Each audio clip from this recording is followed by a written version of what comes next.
English के first unit के second chapter पे आते हैं हम लोग, N encounter of a special kind. ये जो स्टोरी है ये तपन मुखर्जी ने लिखे, ये इसके ऑथर का नाम है। My father was a medical professional working for a private company in Raniganj in West Bengal. The officers of the company were housed in individual bungalows inside a large campus. Our house was in a corner of the campus. The officers' club was adjacent to the boundary wall of our garden. The compound was luxurious with green grass, colorful flowers, and a host of tall and majestic trees. The seasonal vegetable in the kitchen gardens of the household and magnificent trees constantly attracted squirrels and many species of birds. A group of langurs had even made their den in an aswatha tree nearby. They had all become a part and parcel of our existence and daily life. So यहाँ पे author बोलता है कि माई father was a medical professional working for a private company, मतलब कि उसके पापा जो थे वो मेडिकल प्रोफेशनल थे, जैसे नर्स होते हैं या फिर मेडिकल डॉक्टर्स होते हैं। वो एक प्राइवेट कंपनी में काम करते थे रानीगंज में इन वेस्ट बंगाल। यहाँ पर दिया है Raniganj in West Bengal. The officers of the company were housed in individual bungalow inside a large campus. तो वो ग्रुप ऑफ ऑफिसर्स जितने थे सबको एक लोकेलिटी में, एक लार्ज कैंपस में सबको एक इंडिविजुअल बंगलोज मिले थे जहाँ पे वो लोग रहते थे। तो ऑथर यहाँ पे बोल रहा है our house was in a corner of campus. सबसे कॉर्नर में एक हाउस था जहाँ पे ऑथर रहता था। तो ऑफिसर्स क्लब, जहाँ पे एक जो ऐसे बड़े बड़े ग्रुप ऑफ पीपल जहाँ पर रहते हैं वहाँ पर एक क्लब होता है। तो वो बिल्कुल उनकी बाउंड्री वॉल के एकदम सामने था, boundary wall of our garden just उसके एडजेसेंट में था, बाजू में था।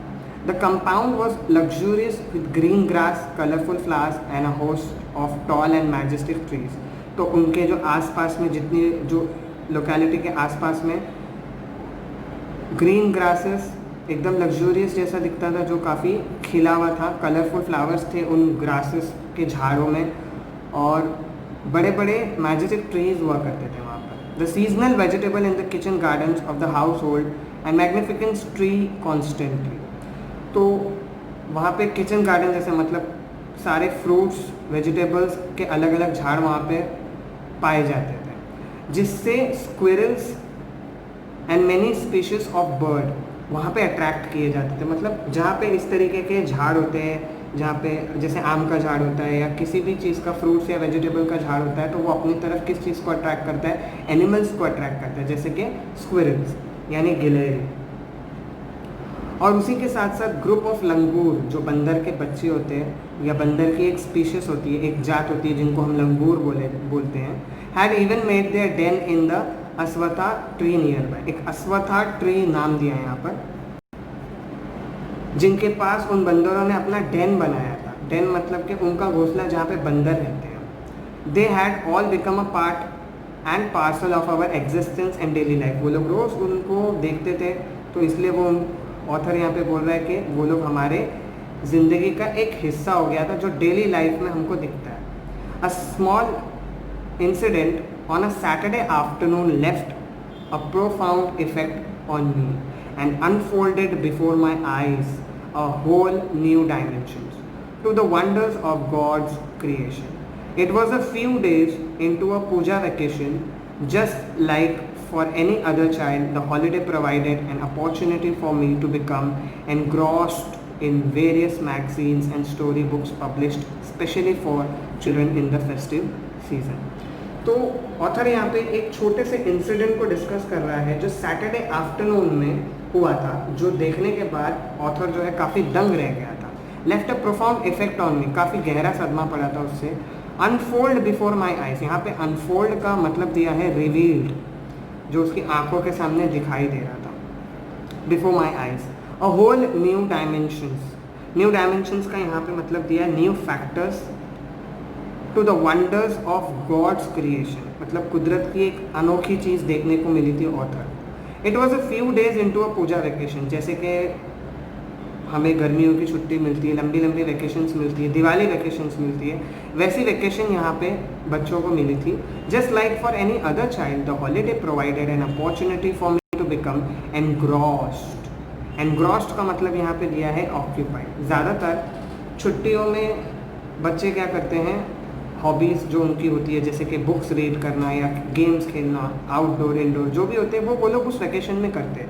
तो यहाँ पे ऑथर की जो हॉबी है वो बताई गई है कि उसने अपने आप को इस तरीके से वेरियस मैगजीन्स में या स्टोरी बुक्स पब्लिश्ड हुई थी जो चिल्ड्रंस के लिए स्पेशली फेस्टिव सीजन में यानी कि छुट्टियों के लिए जो स्पेशली निकलती है, वो स्टोरी बुक में वो अपने आप को एनग्रॉस्ड कर देता था. एनग्रॉस्ड मतलब एंगेज्ड कर दिया करता था.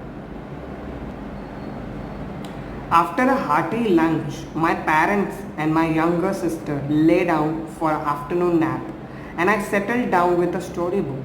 The quiet afternoon presented the perfect backdrop for reading an adventure story. The silence was occasionally broken by the sound of family snoring, the intermittent chirping of house sparrows, the harsh cawing of crows, and shrill call of kite flying high above the ground. Minutes ticked by. I became deeply absorbed in a book. तो यहाँ पे author बोल रहा है कि जैसे दोपहर में जो हम लोग लंच करते हैं, दोपहर के खाने को हम लंच बोलते हैं. After a hearty lunch, hearty का मीनिंग यहाँ पे दिया है सफिशिएंट एंड होलसम, मतलब कि परफेक्ट पूरी तरीके से पेट भर के खाना हो जाने के बाद में मेरे जो पेरेंट्स थे, my parents and my younger sisters, younger मतलब छोटी बहन, वो सारे आफ्टरनून नैप के लिए ले डाउन कर गए. यानी कि दोपहर में जैसे हम लोग सोते हैं, सो यहाँ पे ऑथर बोल रहा है कि lay down for a afternoon nap and I settle down with a story book. तो ऑथर को नींद नहीं आती है दोपहर में, तो ऑथर क्या करता है, स्टोरी बुक्स लेकर रीड करने स्टार्ट करता है. तो quite afternoon presented a perfect backdrop for reading an adventure story. Adventure story यानी कि जहाँ पे एडवेंचर्स, उस स्टोरी का जो थीम होगा वो एडवेंचरस होगा, यानी जैसे ट्रैकिंग होता है, फाइटिंग होता है, या फिर कार्स से रिलेटेड होता है, एडवेंचर होगा, या कोई माउंटेन क्लाइंबिंग होगा.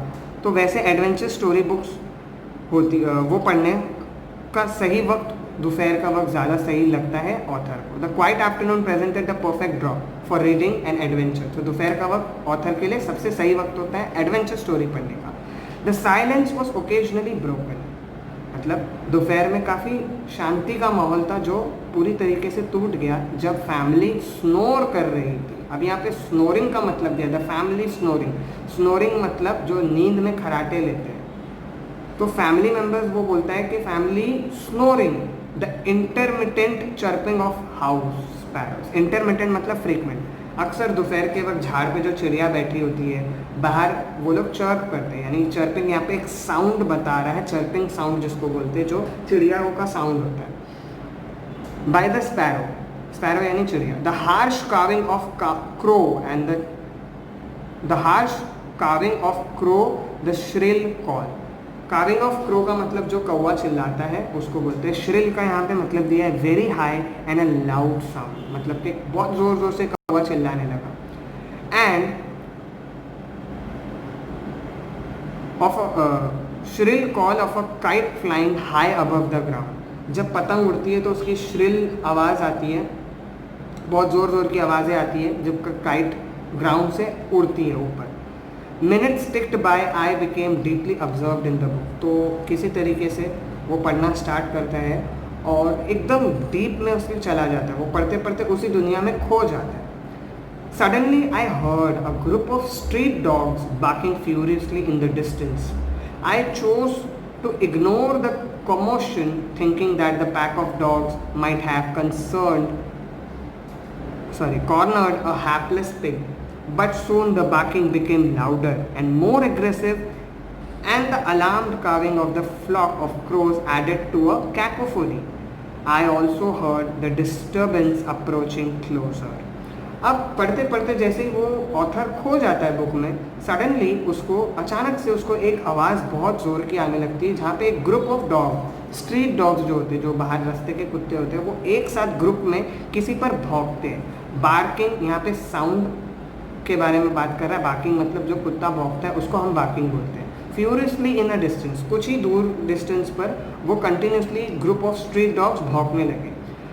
पर ऑथर क्या करता है, उसको इग्नोर करने की कोशिश करता है। कमोशन थिंकिंग, कमोशन का मतलब नॉइस एंड कन्फ्यूजन, उस नॉइस की वजह से उसको रीड करने में काफ़ी कन्फ्यूजन हो रहा था, जिससे वो कोशिश करता है कि वो उस चीज़ को इग्नोर करे और आगे बढ़े। इग्नोर मतलब उसको नज़रअंदाज करते हुए आगे बढ़े।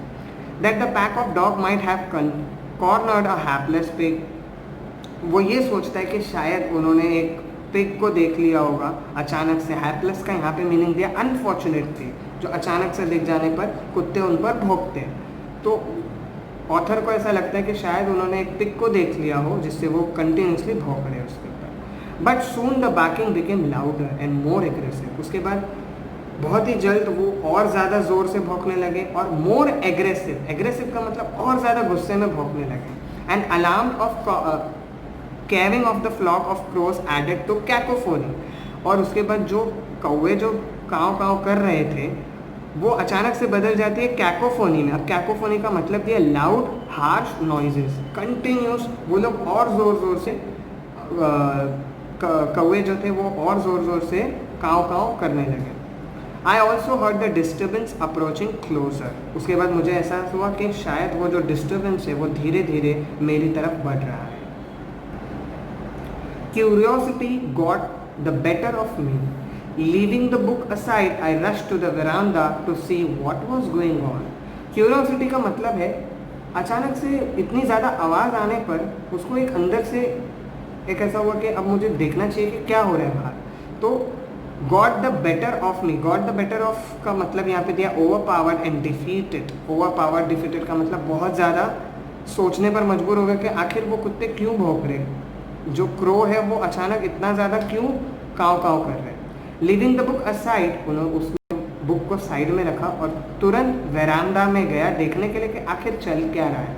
वेरांडा का मतलब होता है गार्डन एरिया जो होता है हमारे घर के बाहर का, वहाँ पर वो जाकर देखने की कोशिश करता है कि आखिर क्या चल रहा है, what was going on. I glanced towards the roof of the club house and saw something horrible. A big male langur, apparently the leader of its group, was holding a baby langur in his hand and mercilessly biting it all over with a definite intent to kill. The helpless mother of the baby and the other lesser members of the langur group were scattered on the roof of the building nearby watching the baby being killed. I recalled the terrible custom in the animal clan according to which a dominant male usually does not allow another male baby or adult to survive within a group। तो author यहाँ पे क्या notice करता है, जैसे ही वो अपने veranda में यानी कि अपने गार्डन एरिया में जाता है वो तुरंत क्या देखता है, I glance towards the roof of the club, वो तुरंत उस क्लब हाउस की तरफ दौड़ता है। तो वहाँ पे वो क्या देखता है, एक बड़ा सा लंगूर, मेल लंगूर, एक a big male langur, apparently the leader of its group, वो अपने ग्रुप का लीडर होता है। तो वो क्या करने की कोशिश करता है, was holding a baby langur in his hand and mercilessly biting it all over with a definite intent to kill। यानी कि वो जो लंगूर का सरदार होता है, लंगूर ग्रुप का सरदार, मेल लंगूर जो होता है बड़ा सा, वो उस बेबी लंगूर को क्या करता है, अपने हाथ में ले लेता है और उसको काटने की कोशिश करता है। अपने हाथ में लेने पर मर्सीलेसली बाइटिंग, यहाँ पे मर्सीलेसली का मीनिंग दिया है क्रूअली। क्रूअली का मतलब होता है बेरहमी से वो उसको काटने की कोशिश कर रहा होता है ताकि वो मर जाए। अब ऐसा वो क्यों कर रहा था, ऑथर ने बाद में बताया। The helpless mother of the baby and other lesser member of the langur group were scattered on the roof of the buildings nearby watching the baby being killed। बाकी जो हेल्पलेस मदर थी, यहाँ पे mother को helpless बताया गया है, क्यों, क्योंकि वो चाह के भी कुछ नहीं कर सक रही थी। और बाकी के जो उनके मेंबर थे लंगूर ग्रुप के, वो सब एक एक अलग अलग रूफ पे यानी कि एक छत पर चढ़ के बैठे थे और वहाँ से वो उस बेबी को देख रहे थे कि किस तरीके से वो मर रहा है। I recall the terrible customer to animal clan, यहाँ पे क्लैन का मतलब दिया a very large family. I recall the terrible custom, तो उसको सडनली याद आता है कि एक एनिमल का जो बड़ा सा ग्रुप था according to which the dominant male usually does not allow another male baby or adult to survive within its group. यहाँ पे उसने मेन रीज़न दिया ऑथर ने कि वो क्यों ऐसा कर रहा था. वो मेल लंगूर उस बेबी लंगूर को क्यों मारने की कोशिश कर रहा था, क्योंकि उसने एक स्टोरी में देखा था या पढ़ा था कहीं पे कि एक डोमिनेंट मेल, डोमिनेंट का मतलब यहाँ पे दिया पावरफुल एंड सुपीरियर, यानी कि लार्ज बोल सकते हो, बड़ा बोल सकते हो, जो काफ़ी पावरफुल होता है. जो मेल्स होते हैं वो यूजुअली क्या करते हैं, दूसरे मेल बेबी को या अडल्ट को सरवाइव करने नहीं देते हैं. क्यों? अपने ग्रुप में सरवाइव करने वो नहीं देते हैं. विदाउट, तो ऑथर ने यहाँ पर हमको बताया है कि जो डोमिनेंट मेल होते हैं, जो बड़े बड़े जाइंट बड़े बड़े मेल लंगूर्स होते हैं, वो किसी और मेल बेबी को या अडल्ट को अपने सरवाइव करने नहीं देते. क्यों करते ऐसा?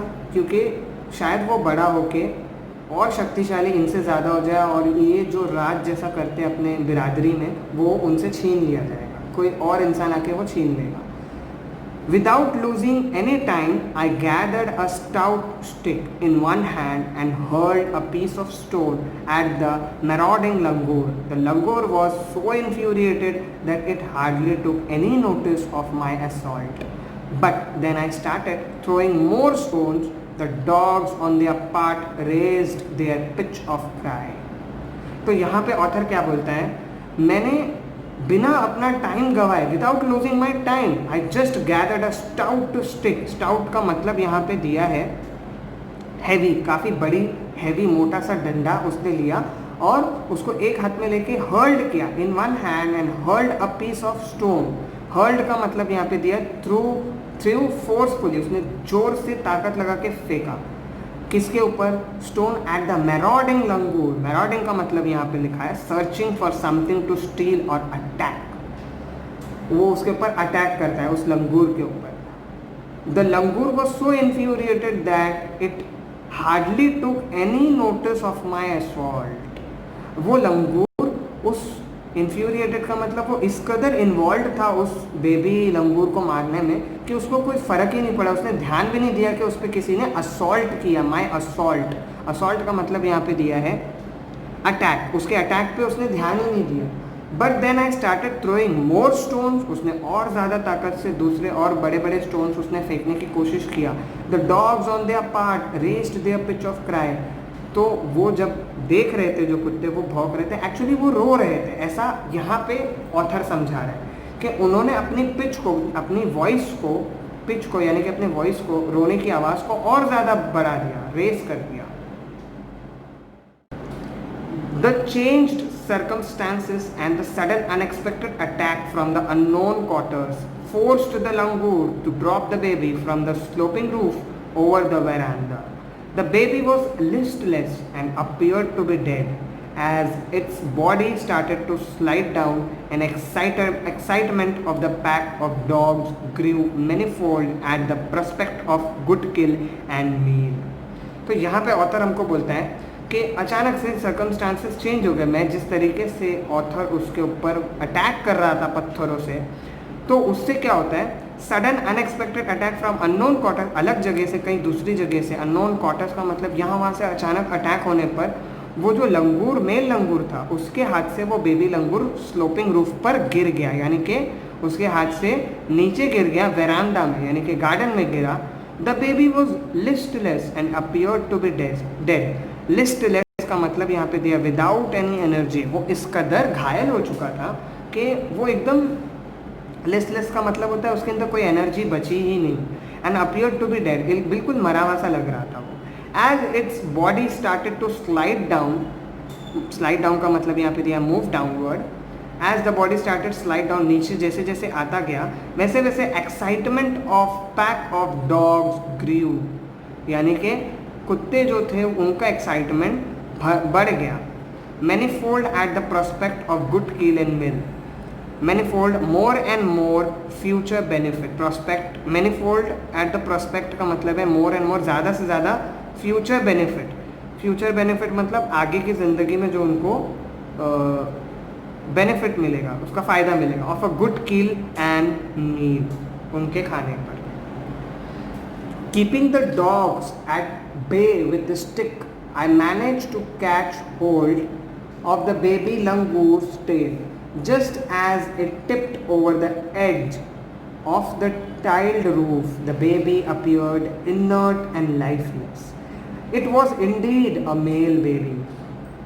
तो यहाँ पे ऑथर ये बोल रहा है कि जैसे जैसे डॉग साइड में at the bay with the stick, dog उसने जैसे ही उस पर अटैक किया, उस मेल लंगूर पर, वो बेबी लंगूर उसके हाथ से गार्डन में गिर गया. I manage to catch hold of the baby's langur's tail. तो किसी तरीके से मैंने उसको पकड़ लिया. And it tipped over the edge of the tiled roof. लेकिन फिर भी वो जो नीचे की ज़मीन होती है, टाइल ज़मीन, उस पर वो गिर गया. The baby appeared inert and lifeless. यानी कि इनर्ट का मतलब यहाँ पे दिया है पावरलेस या मोशनलेस, यानी कि उसके अंदर बिल्कुल कोई एनर्जी बची नहीं थी, वो पूरी तरीके से मरने की हालत पर चला गया था. Lifeless. It was indeed a male baby. वो फिर भी एक क्या था, बिकॉज उसकी गलती क्या थी कि वो एक मेल बेबी था. By this time my parent and sisters had come out on to the veranda and were witnessing my rescue operation. Some of our neighbors had also gathered in the distance. उतने ही देर में जो उसके parents और उसकी sisters अंदर सो रही थी, वो सारे के सारे वरांडा में जमा हो गए, यानी कि बाहर आ गए, गार्डन एरिया में आ गए और उसको विटनेस कर रहे थे किस तरीके से माई रेस्क्यू ऑपरेशन. रेस्क्यू का मतलब किस तरीके से वो male langur, baby male langur को बचा रहा था. Author. Some of our neighbours. तो ऑथर बोलता है कि उसके पेरेंट्स, उसकी सिस्टर्स जो घर में सो रहे थे, वो सारे लोग क्या करते हैं, वरांडा में आकर जमा हो गए और विटनेस करने लगे, यानी कि देखने लगे कि किस तरीके से ऑथर उस बेबी मेल लंगूर को बचा रहा था. Some of our neighbours also gathered in the distance. कुछ दूरी पे जो कुछ हमारे पड़ोसी थे, अड़ोस पड़ोस के लोग थे, वो भी वहाँ पर जमा हो गए और देखने लगे कि कैसे बचाया जा रहा था. I took the baby langur to our backyard and gently laid him on the floor inside the poultry coop. His body was full of deep bite marks and scratches. Blood was oozing from some of the wounds. The baby remained motionless. My father provided first aid to clean the wounds and stop the bleeding.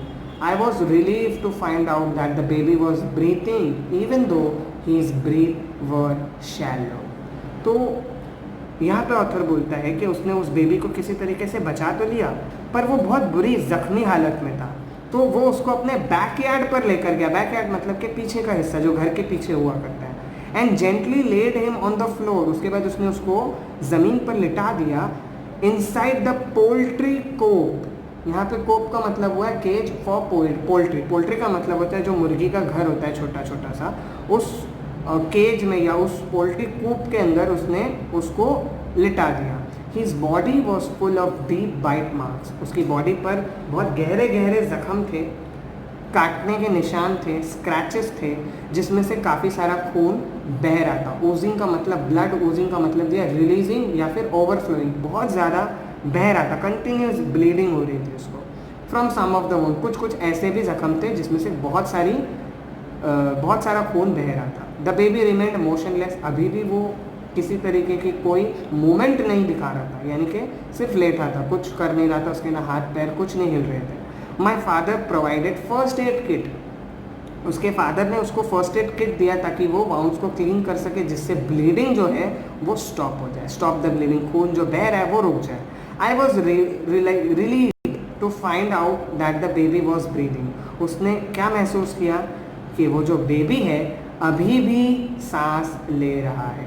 Even though his breath were very shallow. बहुत हल्की हल्की. Shallow का मतलब बहुत हल्की सांस ले रहा था. Splashes of cold water made the baby stir, and after a few shaky attempts, he sat up.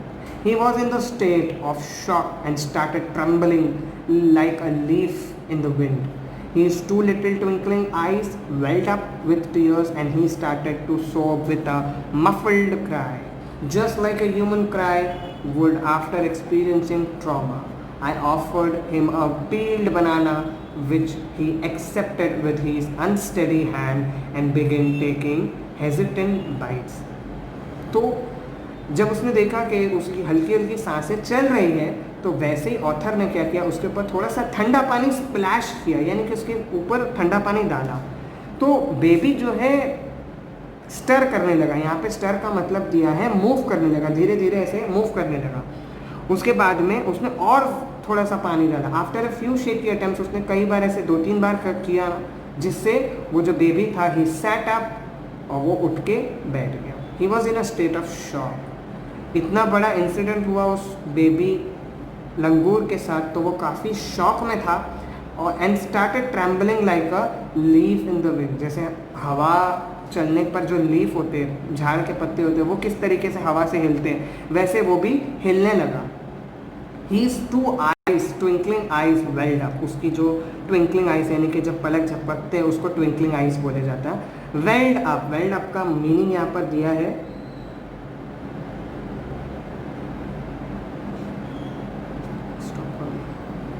Weld up का मीनिंग किधर है. सो उसकी जो दोनों आंखें थी, आंखों में आंसू आ गए थे. वेल्ड अप मतलब कि उसकी आंख भर आई थी. एंड ही स्टार्टेड टू सोब विद अ मफल्ड क्राई, यानी कि वो धीरे धीरे रोने लगा.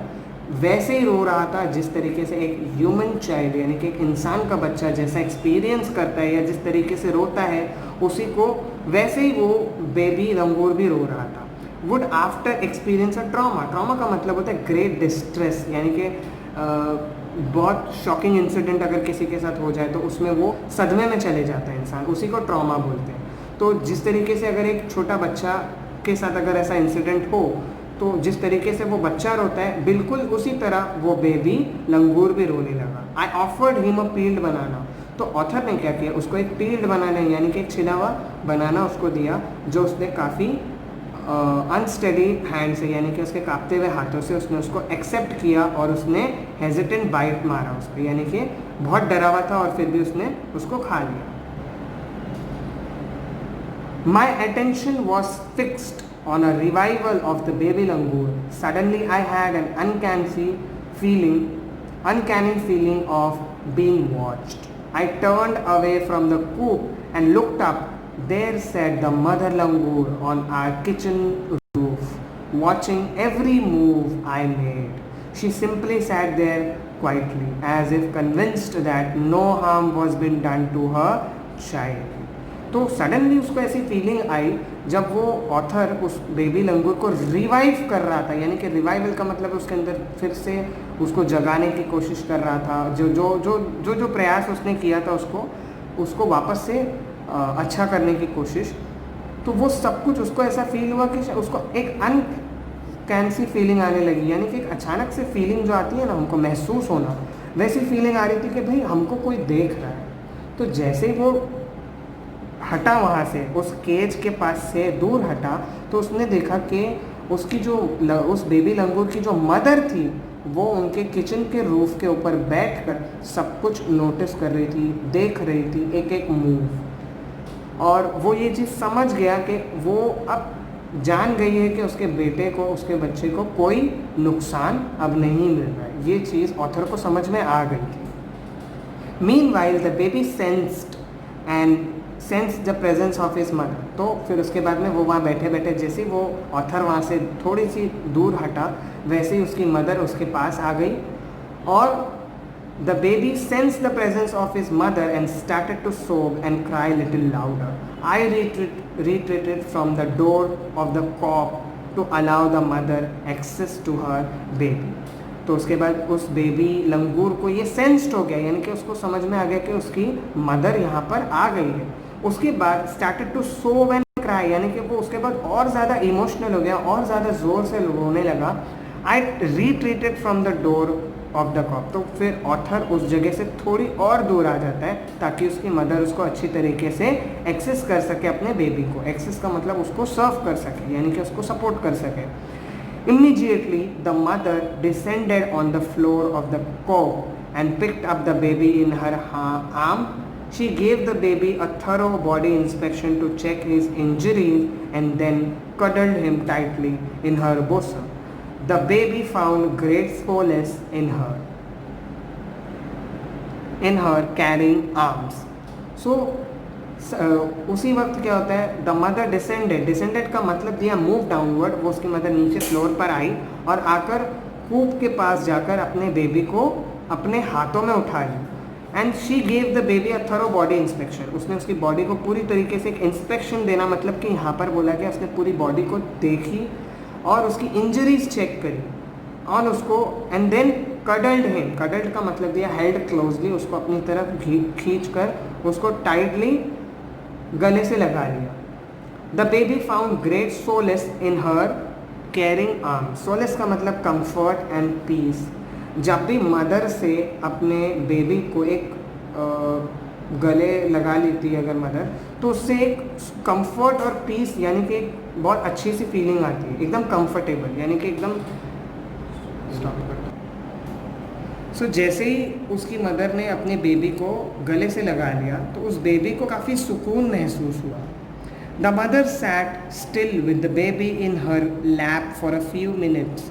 It was almost as if she was pondering over her options and trying to figure out how she could keep the baby safe from the further assault. जैसा आप ये पिक्चर में देख सकते हो कि यहाँ पे ऑथर बोलता है कि the mother sat still with the baby. अब वो अपने बेटे के साथ ही वहाँ पर बैठी थी. इन हर लैप, जैसा ये बैठी, जिस पोजीशन में ये यहाँ पे ये लंगूर बैठा है उसी को यहाँ पे डिस्क्राइब किया जा रहा है कि लैप पर यानी कि अपने थाइस पर पैरों के बल बैठी थी. For a few minute it was almost as she was pondering over her option. Pondering का मतलब यहाँ पर दिया है थिंकिंग ओवर वेरी डीपली. वो गहरी सोच में चली जाती है कि अब उसके पास ऑप्शन क्या है. She was trying to figure out, वो कोशिश कर रही थी ये पता करने की कि अब आगे अपने बेबी को किस तरीके से सेफ रखा जा सके फ्रॉम फर्दर असॉल्ट. आगे भी ऐसे अटैक हो सकते हैं तो उससे किस तरीके से अपने बेबी को सेफ रखा जाए. For a few second the mother langur looked straight into my eyes. Even today I cannot forget that look in her eyes, showering silent gratitude on me for saving her child. I was overwhelmed by the emotion and sentiment and the way she said thanks to me. There sat a universal mother holding a stricken child in her lap. उसके बाद वो कुछ देरों तक the mother langur look straight in to my eyes. Author की नज़र से नज़र मिलाए बैठी थी उसकी mother. Even today I can not forget. Author यहाँ पे बोल रहा है आज भी मैं वो दिन नहीं भूल सकता हूँ जब वो मेरे आँखों में आंखें डालकर देख रही थी with a showering silent gratitude. Showering silent gratitude मतलब कि वो फीलिंग जो हम किसी की आँखों में देखकर समझ सकते हैं कि वो हमारे एहसान को किस तरीके से हमको थैंक्स बोल रही है. बिकॉज एनिमल्स तो मुंह से थैंक्स तो बोल नहीं सकते, तो वो एक ग्रैटिट्यूड मतलब अपनी फीलिंग उस तरीके से नज़र से एक्सप्रेस कर रही थी फॉर सेविंग हर चाइल्ड, जिस तरीके से ऑथर ने उसके बेबी को बचाया था. I was overwhelmed by the emotion and sentiment and the way she said thanks to me. तो वो चीज़ को देखकर आई वॉज ओवरवेल्म्ड का मतलब मैं बहुत ज़्यादा चौंक गया और मुझे बहुत खुशी हुई जो इमोशन और जो सेंटिमेंट जो देखा उसने और जिस तरीके से उस मदर लंगूर ने ऑथर को थैंक्स कहा. There sat a universal mother holding a stricken child in her lap. Universal का मतलब होता है यहाँ पर existing everywhere and involving everywhere. Universal mother holding a stricken child. Stricken का मतलब होता है टू बी हिट हार्ड और सफर्ड. जैसे कि there sat a universal mother holding a stricken child in her lap. जिस तरीके से वो, तो यहाँ पर जो मदर लंगूर है वो अपने बच्चे को हाथ में लेकर बैठी है, जो बच्चा बहुत ज़्यादा सफ़र कर चुका था विद अ फिज़िकल असॉल्ट, यानी कि वो एक ऐसे अटैक का शिकार हुआ था जो काफ़ी डरावना था. स्ट्राइकन चाइल्ड मतलब कि जो बहुत अटैक सहने के बाद यहाँ पर इस वक्त है, तो उसे वो अपने हाथ में लेकर लैप पर इस तरीके से बैठी हुई थी. Then in a flash she jumped with her baby clinging to her belly and reached our kitchen roof. She surveyed the area for the vicious male langur and then leaped away in the direction opposite to the place of the violent encounter. उसके बाद उसने suddenly एक नज़र डाली और तुरंत अपने baby को इस तरीके से गोद में लिए उसने हमारी किचन रूफ पर छलांग लगाई। उसने वहाँ पे उसको सर्वे किया, यानी कि उसने हर जगह को ध्यान से देखा, उस पूरे एरिया को, for a vicious male langur. Vicious का मतलब ये इविल विक्ट लंगूर, यानी वो खतरनाक मेल लंगूर को चेक किया कि वो किस तरीके से वहाँ पे आ सकता है। And then lapped away in the direction opposite to the place of the violent encounter. उसके बाद उसने वापस वहाँ पे जंप मारी जहाँ पे ये सब इंसिडेंट हुआ, उसके अपोजिट में, उसके सामने वाले जगह पर। The brief meeting with the mother and the baby langur convinced me that interspecies communication and mutual trust is indeed a reality, and should anyone strike the right chord, the relationship hums into action. The mother langur showed me that food was not the only mean of communication between man and animal, but there were other means of establishing a bond through trust, compassion and mutual understanding. तो ये पूरी meeting के बाद author अब conclusion पे आता है और हमको ये बोलता है कि brief meeting with the mother and baby लंगूर, उस पूरी मीटिंग, पूरे इंसिडेंट को मद्देनज़र रखते हुए ऑथर ये बोलते हैं कि उसने मुझे कन्विंस कर ली, उसने मुझे मना ली इस चीज़ के लिए कि इंटर स्पीशीज़ कम्युनिकेशन जो होती है, यानी कि जो एनिमल्स जिस तरीके से कम्युनिकेट करते हैं, बातचीत करते हैं, और म्यूचुअल ट्रस्ट, एक दूसरे पे भरोसा, वो रियलिटी है जो हर एक की ज़िंदगी में आनी चाहिए। The relationship hums into action. Hums into action मतलब बिकम्स एक्टिव, जिससे जो रिलेशनशिप होता है वो काफ़ी ज़्यादा एक्टिव हो जाता है और स्ट्रॉन्ग हो जाता है। The mother langur showed me that food was not only the mean of communication between man and animal. हम जो कौवों को या फिर कबूतरों को जो दाना डालते हैं, या हम कभी कुत्तों को बिस्किट डालते हैं, तो ये एक ही मीन्स ऑफ कम्युनिकेशन नहीं होता है एक इंसान और जानवर के बीच में। इसके अलावा भी अदर, आज वो एस्टैब्लिश हो गया कि एक बॉन्ड भी होता है, एक रिश्ता होता है, एक नाता होता है जिसमें ट्रस्ट यानी भरोसा, कंपैशन का मतलब यह सिंपैथी मतलब किसी के लिए रहम, काइंडनेस, या फिर एंड म्यूचुअल अंडरस्टैंडिंग, और उन दोनों के बीच की आपसी सोच, अंडरस्टैंडिंग, वो भी ज़रूरी होती है। 55 years have passed since that day. I am now 70 years old, but I still fondly remember that encounter of a special kind. तो आज 55 years यानी कि 55 साल गुजर चुके हैं ऑथर को, और आज वो 70 साल का हो चुका है। आज भी वो जो इंसिडेंट था उसके दिमाग में आज भी वैसे ही यादगार है, that encounter of a special kind.